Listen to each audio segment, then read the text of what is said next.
Welcome to Mastering Financial Challenges. My name is Caitriona Alice, and in today's presentation, we're going to talk through some really simple steps about financial challenges.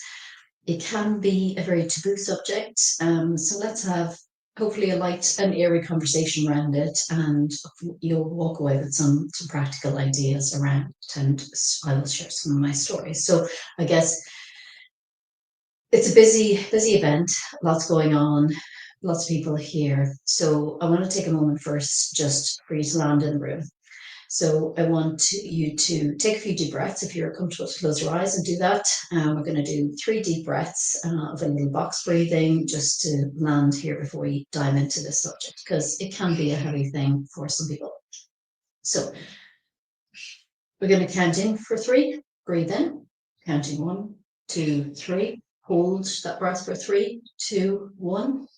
Breathe out for 3, 2, 1. And hold there for 3, 2, 1. And we'll take another deep breath in. 1, 2, 3. Hold it for 3, 2, 1. Breathe out. 1, 2, 3. And hold it there for 3, 2, 1.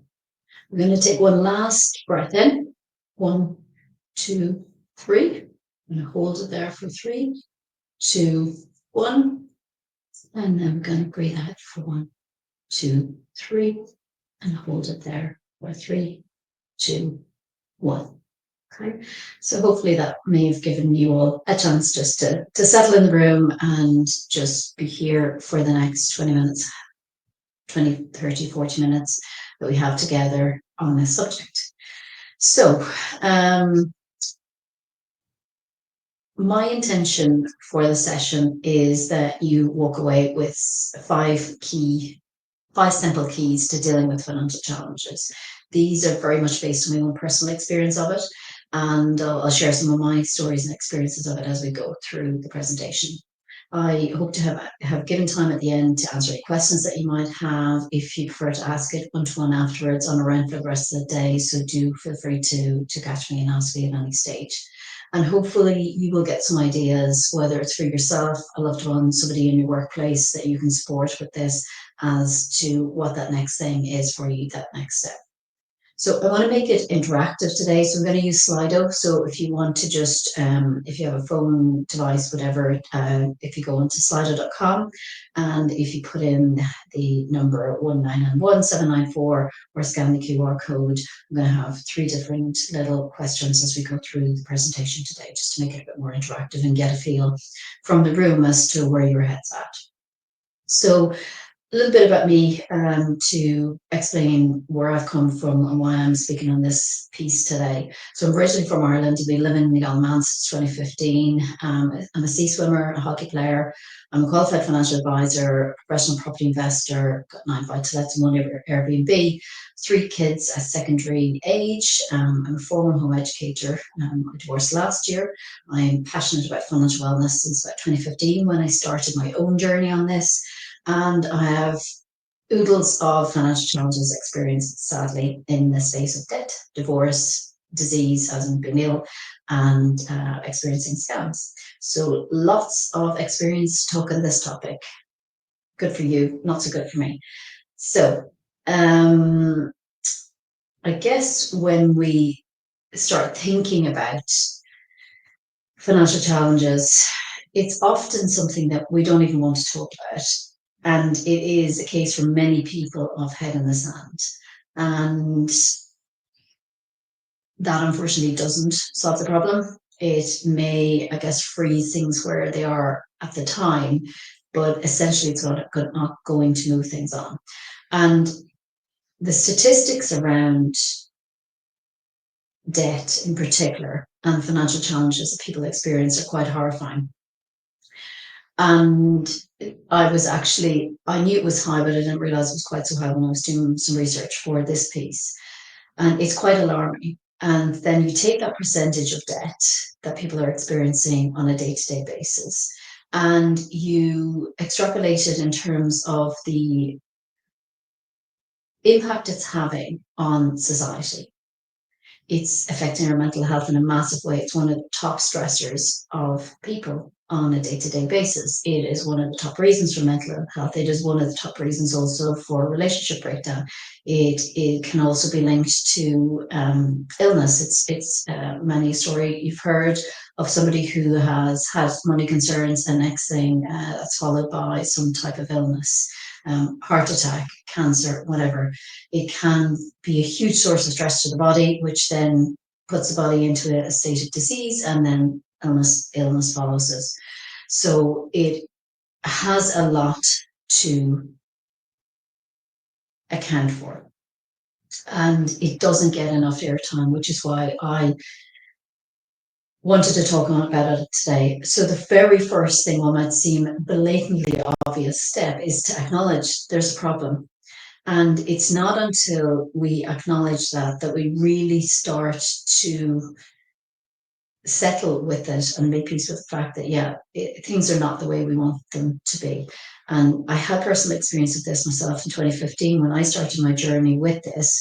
I had worked in the bank for over 10 years at that stage, and I thought I knew a fair bit about this and what to do and what not to do. But I realized that whilst I had a decent amount of knowledge, I didn't have some really basic information. And so when I realized I had a problem in 2015, I started to do something about it. So the picture you see on the screen in front of you is a picture of a home I used to live in before we moved to the Isle of Man. It was a beautiful detached dormer bungalow on quarter of an acre, lovely fruit trees, lots of space for the kids to run around, electric gates, very safe, secure, and a beautiful home. And from the outside, it looked like we were doing well. You know, two decent cars, three small, happy, healthy kids, and it would be safe to assume that, yeah, all was well. However, the reality was that things were not well. We had one income at that time. I had given up my job full time, my full time job, to stay at home full time with kids and be a home educating mum. And that was a decision I happily made at the time. And that did unfortunately put us in a position of really being stretched. So what was coming in was what was going out, and was very little spare. And that was a big shift from having had two incomes and lots of spare income to the situation we found ourselves in at that time. But once I realized, okay, look, things are really sailing close to the wind, I started to figure out, well, what could I do about it? And I distinctly remember it was the morning of my kids' birthdays, of two birthdays in October. We were having a party for family and friends at the house, and two letters arrived on the doorstep to advise us that the two 100% mortgages that we had were going up by 0.5%. There was no ECB change, so this was a move from the bank because of the situation they were in. They needed to recoup some funds, and this is what they were doing, increasing our variable rate. So this was a massive shock to the system, because we had the rate go up by 0.5% on this home. We had a house in Dublin which we had decided to rent out because we couldn't sell it at the time. It had an issue, so we were hit with a double rate increase, and it took us right to that cliff edge.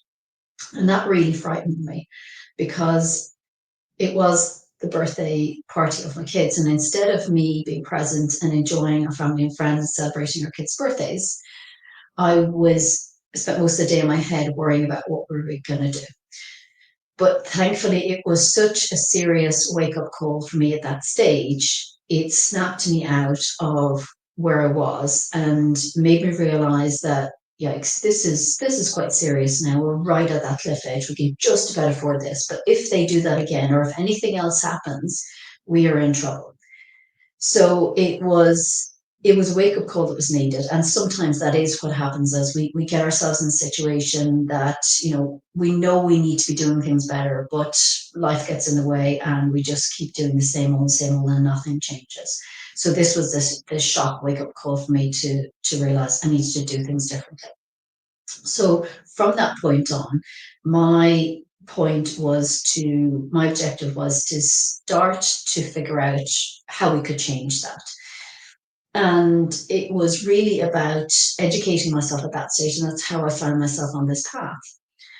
And sometimes that can be It can be take all sorts of different guises. So it's really about you figuring out what that piece might be. But the first step is absolutely figuring out, yeah, you know what, I can't keep my head in the sands still on this. I need to acknowledge that there is a problem, and let's see what we can do about it to fix it.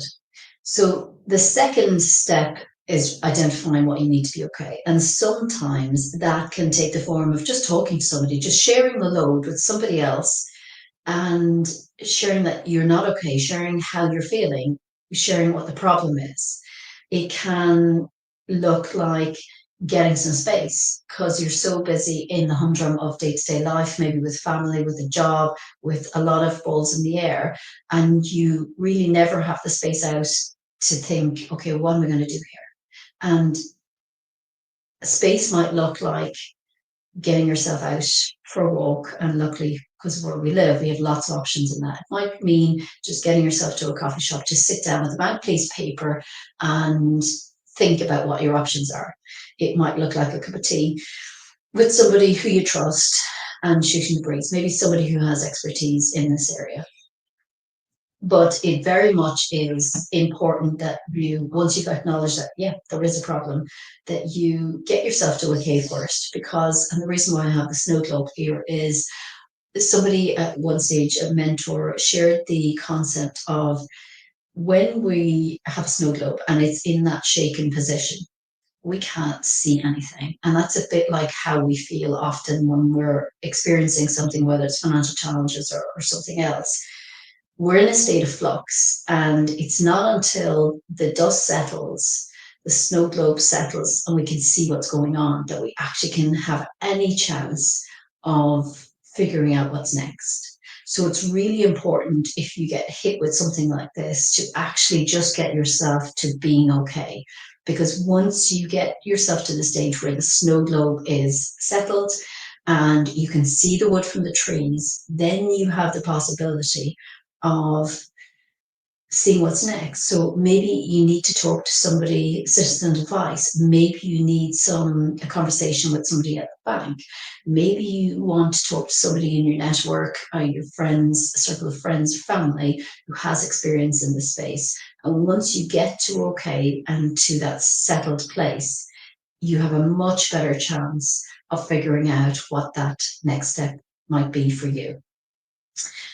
And following on from that, step three is around taking full responsibility. So, full responsibility is, it can be hard to do because it is no holds barred. So, that means full responsibility looks like you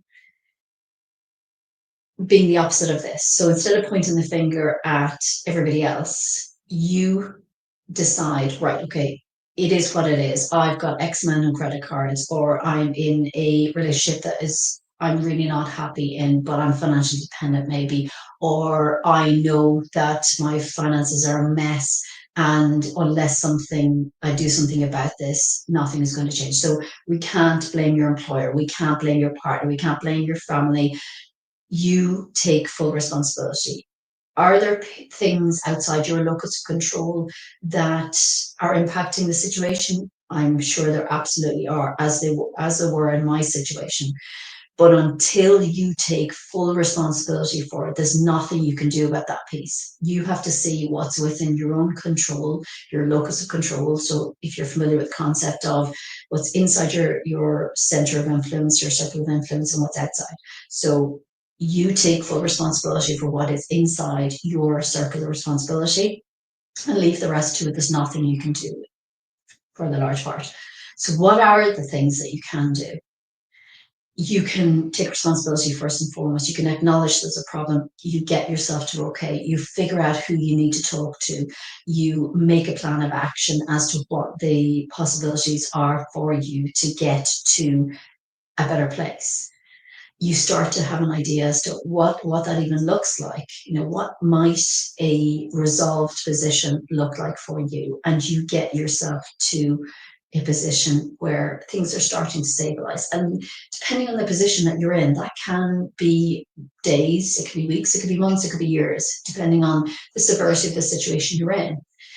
But the important thing around it is that you start to see, once you accept the responsibility, you start to see the changes in how things are and in the fact that you are changing, moving the needle on this, and things are really starting to change for you. And it's not until you take full responsibility for that that you can really make a change with it. So, it's worth asking yourself that question. How can I take 100% responsibility for my money from the position I'm currently in? Step 4 is around making friends with your money. And this was a concept shared with me over 10 years ago by a mentor. And he explained the idea of, if you think of a friendship that you have with somebody who maybe doesn't return your messages, doesn't return calls, maybe you arrange to meet up, they either show up very late or they don't turn up at all, and there's no message to explain. That feels, if it's in a friendship or a relationship, it feels quite disrespectful. And the parallel between how we behave with our money and how we can behave with our friends or they to us is quite interesting. And when it was explained to me, I would never have connected the two before. But when I understood the concept, then I actually started to behave differently. So if you make friends with your money, your idea of friendship is one where you want to be respected, you respect the other person, you give them time, you show them love. That's a much more healthy relationship, and you can do the exact same with money. And that might sound a little bit woo woo, but I can honestly say I've seen people's relationships change with money on a regular basis when they get this concept. Because if you think about it, money is your friend and making money your friend. And the thing is, you don't want to swing it too high or low either way. You're trying to get that balance, because if you become so friendly with money, you become obsessed. So you don't want to ignore and you don't want to obsess. You want to have a respectful, balanced relationship with your money. So you want to get somewhere in the middle. Then you are likely to do things like have a really good sense of what is coming in and going out with your money. You will have a good idea as to what you're working towards. You will definitely have your head out of the sand and be facing what's happening. You will take full responsibility, and you will openly talk about it, with your partner, with your kids, and it will be a subject that gets more of your attention maybe than it currently does. And one simple way to change your relationship with your money is gratitude. And again, maybe there's some eye rolling around this idea. And again, I will say that the changes I've seen with people I've worked with on their money stuff, when they incorporate this, is nothing short of miraculous, and myself included. So when I was in that situation in 2015 with ends barely meeting, I came across this idea with a mentor I was working with at the time, and she shared about this idea. And I thought, well, yeah, I mean, I'm really struggling. We have very little money at the end of the month. And when I started to look at it, I thought, okay, hang on a second. I live in a beautiful house. We've got food in the cupboards to feed ourselves and the kids. We can pay our mortgage, we can pay our bills. The kids are happy and healthy. That's a lot of big things to be grateful about. And the more I started to pay attention to that, the more I genuinely started to feel grateful. So instead of feeling that on the cliff edge, which the reality didn't change around that, I started to think, wow, I'm really lucky with all the things I have in my favor. Yes, there were things I wanted to change, but with the other actions I started to take, they started to change too. But instead of my focus being on everything that was wrong, it started to go to everything that was right, and all the things that I had to be grateful for, take into account that, yeah, some things needed to change. But when I was approaching it from a place of gratitude, things looked very, very different. And I started to have hope. I started to believe that actually I could change the way things were. And it really started to move things in the direction that I wanted them to go. And very slowly but surely, things really started to turn around. And one of the pieces that occurred from that shift was moving to the Isle of Man. So at the time we were living in Ireland, we were paying up to 50% in income tax. We had to have private healthcare cover, which cost thousands every year. We had no NHS system. The public health system in Ireland at the time was in chaos. And it wasn't a great place to be. So when we looked at everything that was going on and decided what needed to happen, out of the blue, an opportunity came up for my husband at the time to move here on the same salary, but with that move, despite the island being more expensive, because the tax rate was lower, we were taking home more every month, which was a great place to be. So that one single thing, having the space, taking our head out of the sand, acknowledging this problem, getting to okay, being really grateful for everything we had, then magically something comes out of the woodwork. Here's an opportunity. We could see straight away it's going to significantly impact our lives. And so we say yes and move 3 kids across the Isle of Man. No family here, taking them out of what they know and move them across. So it was a courageous thing, and many of you will have done that also and know what's involved. But it was a huge source of hope, and it really changed the dial on where we were. So from going from a place of really struggling to having a little bit of space every month and having the money to start savings, to start investing, to be able to say yes to more things for the kids. And it all started with that position of knowing there was a problem and then getting to okay and being grateful for where we are. So the power of this is really, really incredibly huge.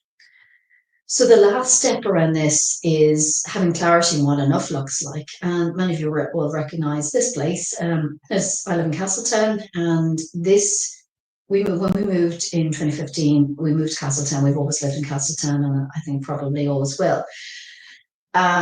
This was a picture that definitely doesn't look like that every day, but it is a view that brings a smile to my face every time I see it, whether I'm flying back in, whether I'm driving in, when I'm taking the dog for a walk around the harbour. It makes me smile.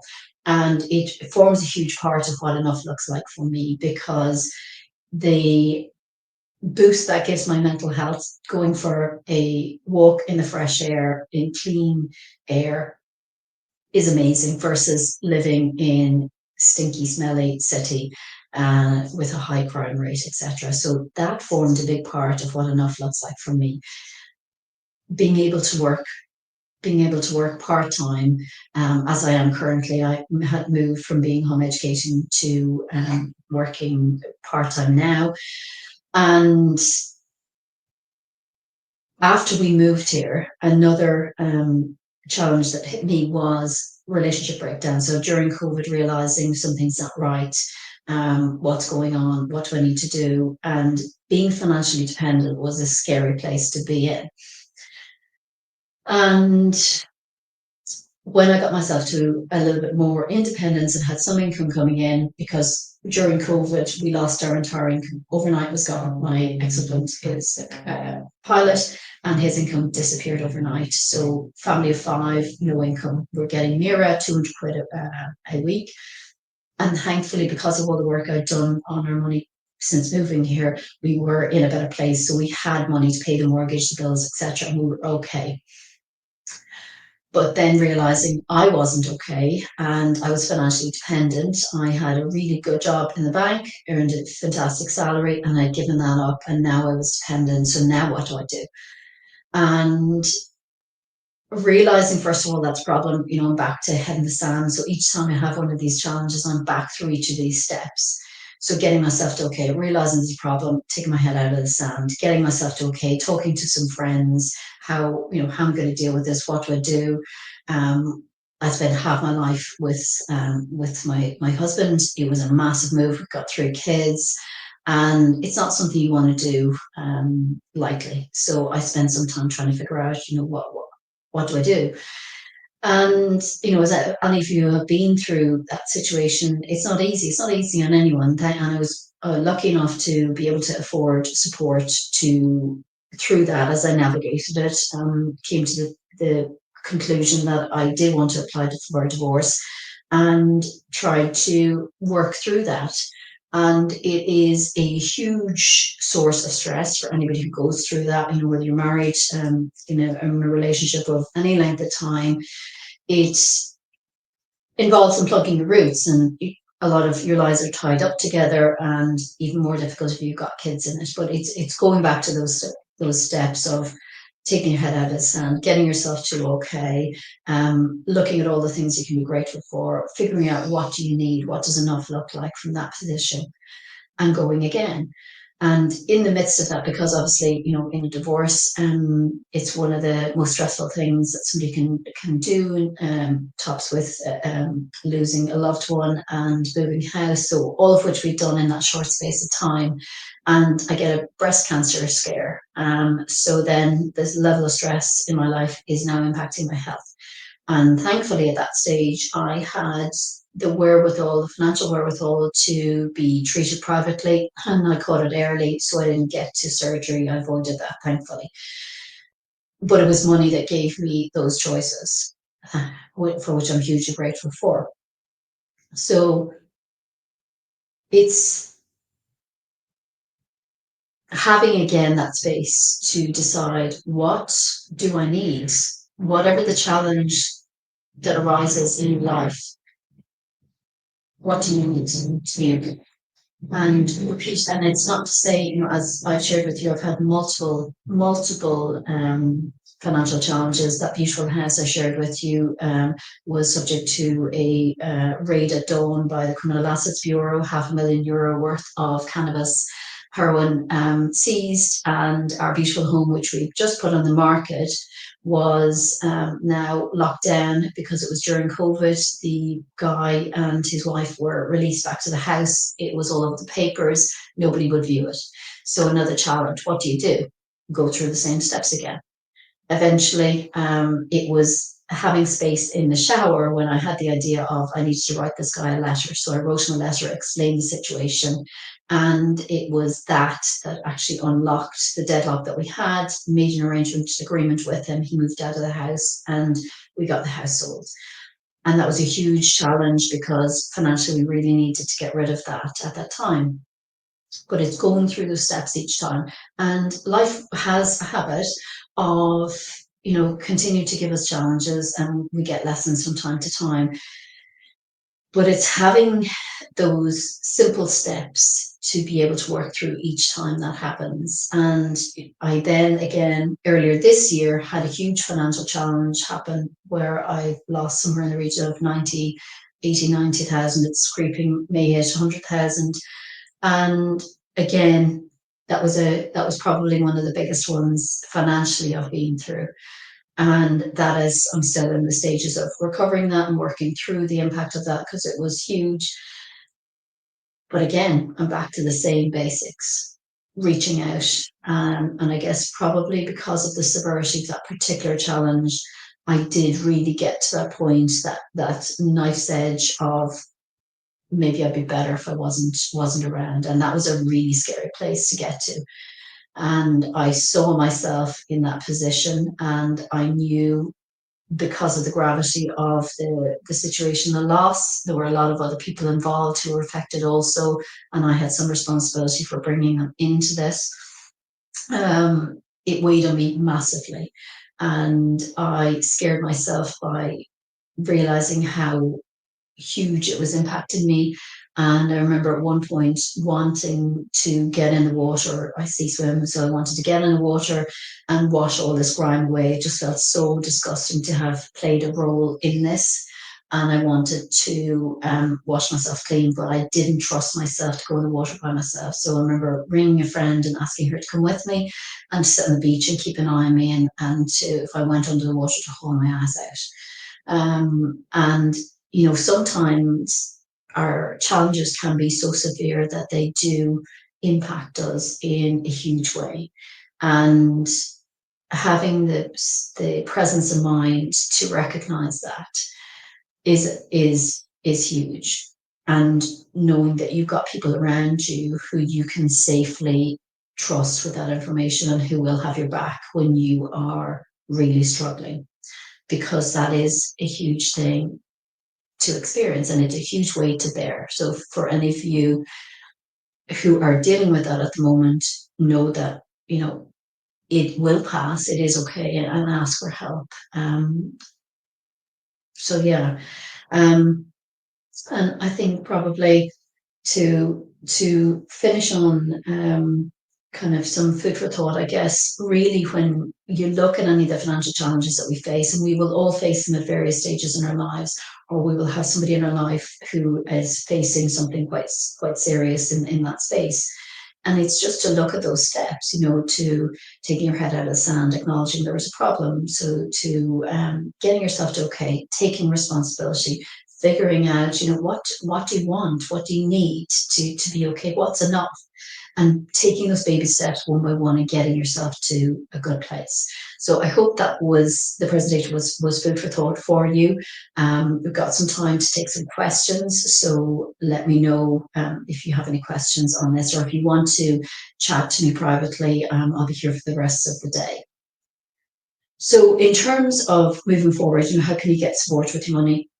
I, over the last, nearly 9 years now, I still consume podcasts on this. I read a lot about it. I surround myself with people who think similarly on this, because there's a lot of people in society who believe that, credit card debt is normal. If the Joneses have it, so, why wouldn't we? So to have yourself with some people you trust, and you can talk openly about it, that it's not taboo, that is of huge importance. Getting an accountability buddy, so maybe having somebody in your circle who wants to do better with this stuff as well, and just checking in once a month with each other, or maybe once a week, whatever it is you need, and agreeing what each is doing, and then holding each other to account. That's a really simple way, and one of the simple ways I did, when I started out on this, was have an accountability buddy. It's free, and you can do it very, very easily, and you'll be amazed how much you'll get out from it in terms of what you give to that other person and what you receive. It's a super thing to do, and very simple. In terms of next steps now, you're very welcome to book a call with me. We can chat privately about it. I've got loads of videos on my YouTube channel, or if you want to reach out, my email address is Financial Wellness Academy. I've also got a little checklist on my website if you want to do a little free check in terms of some of the key pieces that you need in place. Some of them we covered today. So thank you for your time and attention today. I really appreciate it. I'd be really grateful if you would just log your feedback. The QR code is just up the side, and be really helpful to know how you found the presentation, if any suggestions, thoughts, feedback, and generally how you find the conference. Thank you for listening. Thank you for your time.